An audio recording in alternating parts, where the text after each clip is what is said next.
This poor winch is hurt. Specifically, it was on the front of a truck and got hit right here, and it just knocked the electric motor right off. The shaft got busted off, and this was hanging out of there. So anyway, I'm going to attempt to repair it. What I've done so far using my Dremel tool and a cutoff wheel, I've notched it, and then I got to cut a bevel all the way around here. And once I've got it beveled all the way around, then I'm going to go ahead and weld it together. It's going to be a deep bevel. I'm just going to build on it. So there's that, and that's all fun, fine, and good. But there's some broken off bolts inside the end of the winch. This is what they look like when they came out. There wasn't much thread left. Not sure what the pitch or any of that is. But these were used to secure the housing of the electric motor into the winch body itself. So anyway, let me show you how to get those out. They're broken off flush. So I've taken my Dremel and I make a cut into the top of this like this.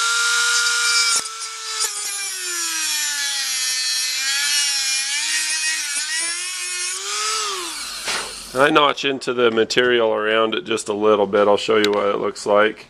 But you gotta do what you gotta do to get the job done. You can see how I've cut into this just a little bit.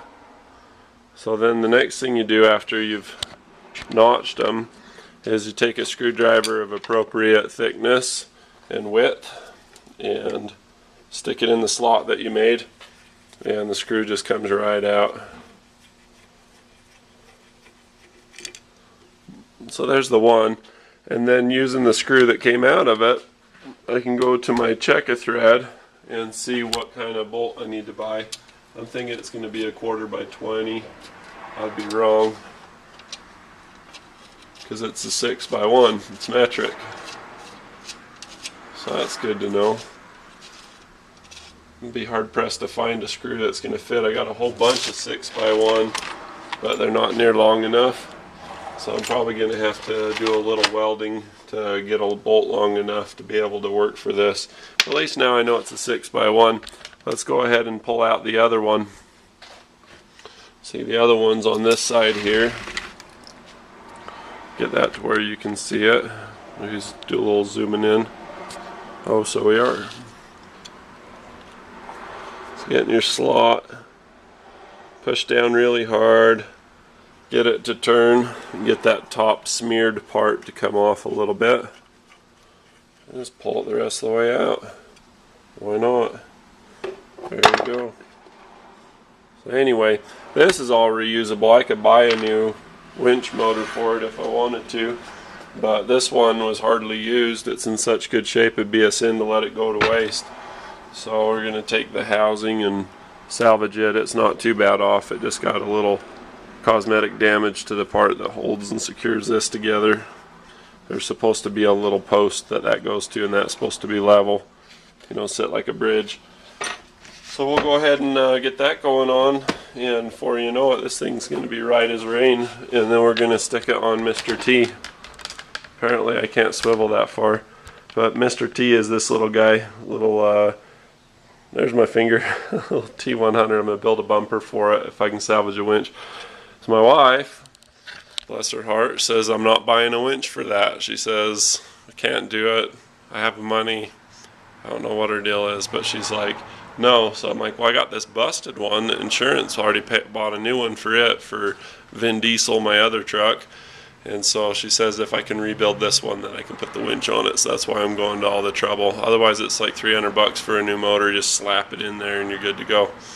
But anyway, should be all right. Well, that's how you get the busted off bolts off using a Dremel. I did one on a motorcycle a while ago, but this will be just a fun video. So the winch repair continue. I figure I'll throw us all in one video.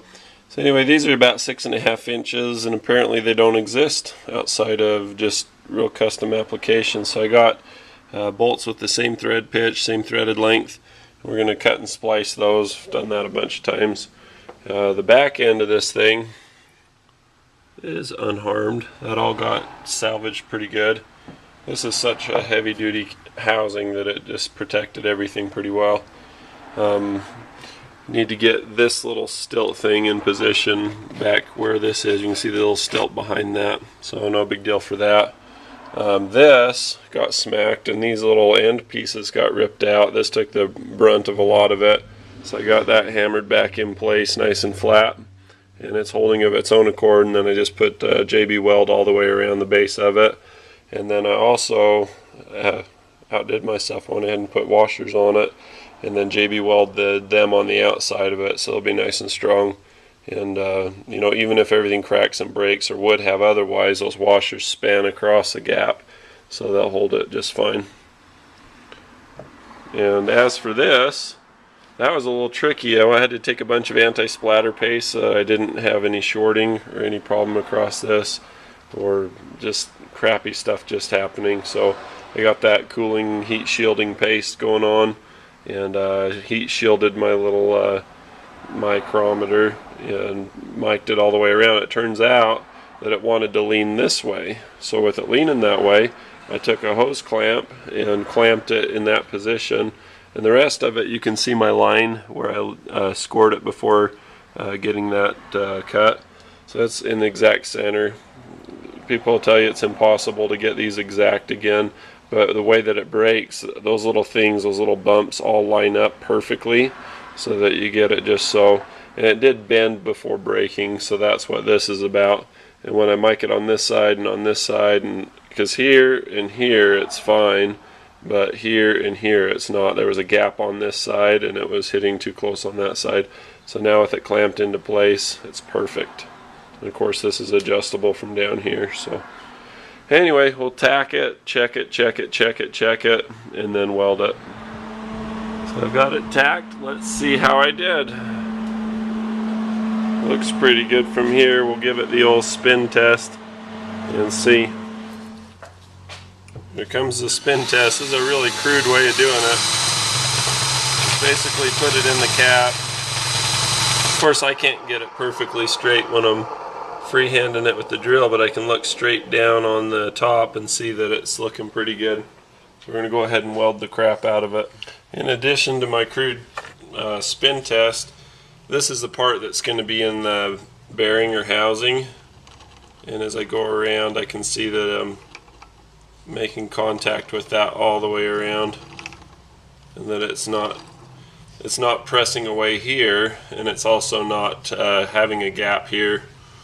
So as I go like this, I make contact with both surfaces smoothly and evenly all the way around.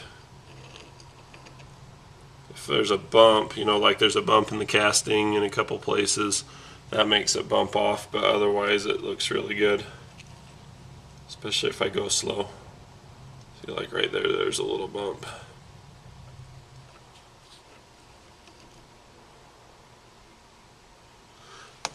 Right there. But as far as the rest of it goes, it's going to be in great shape. So we're going to weld it. Pink. So you can see I've got the first weld and cleanup done on it. We'll give it the old spin test. This drill bit's not even in the chuck, so expect some wobble when it's under acceleration. If you look down on it, that's just about perfect. It's got a little teeny bit of wobble in it, but I think it's going to work. Got a big low spot right here that I didn't get real well with the welder. I'll have to go high heat, low speed, and see if I can fill that. So that's what the shaft looks like now. Looks pretty uniform. And you look at it from above, it looks like this. That's not too bad. It's not as perfect as I would have liked it to be, but I think it turned out okay considering. When I go to put it in the winch, I'm a little concerned about the damage that was incurred to the rest of this, because when I rotate this, of course it's under load, but I can see a little bit of wobble play. But as you wiggle it side to side, there's wobble play that way, so it'll probably be alright. But it beats the heck out of just having it sit on the floor and not do anything forever. At least this way I'll, you know, have some direction or movement in the project. And I can always use it as parts if I need to. That's what my backup plan was. I bought the exact same one again, so see what happens. where this little bracket snapped off, I even welded that back together. It's too thin to weld, but I like fixing stuff if people think that I can't fix it or it's impossible or whatnot. So yeah, we're going to make some bolts longer along that same topic.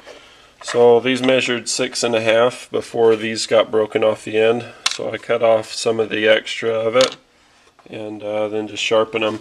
I've got them marked. This one has 2 marks. This one has 1, so these don't go together. This one has 2 marks. It goes with this one.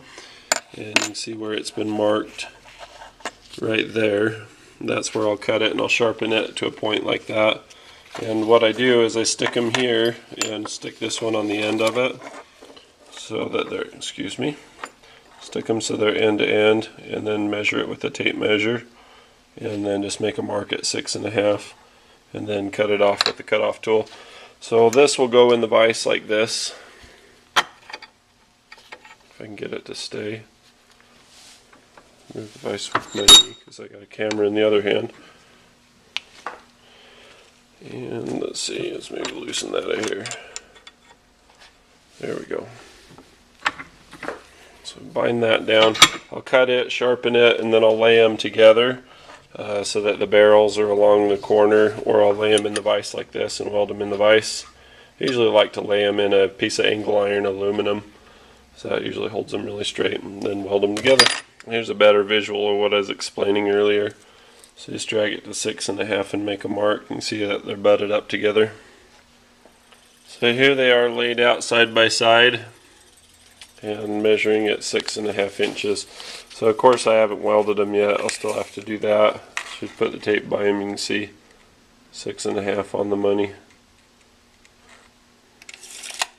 So there's the jig. The threads are a little bit off, so I don't want it to be in cahoots with the rest of it.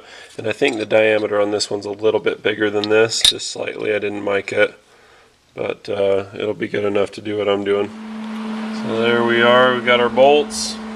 Didn't even have to leave to the store. It took less time to just build those up than it would go buy them. There it is, looking good. There's just a little plastic part here. It's on the highway where the accident was and is pulverized into a billion pieces now. Don't have these all the way tight. They're just kind of finger tight. I'm going to wait till the epoxy's totally dry in the morning or tomorrow afternoon, and then tighten it down the rest of the way, and then give it a good old test. Should do pretty good. I did a test spin of it, and it seemed to be in great order. So awesome. Thanks Progressive for totaling out the old winch so that I can keep this one and have 2. Hooray. So I've got the winch hooked up in a carrier, and I have no idea how well it's going to work or not. So you'll know as soon as I do. And Sterling will know too, huh buddy?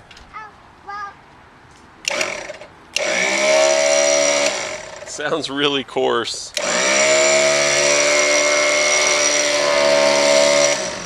It sounds especially manly, but it seems to work. That is not a quiet motor.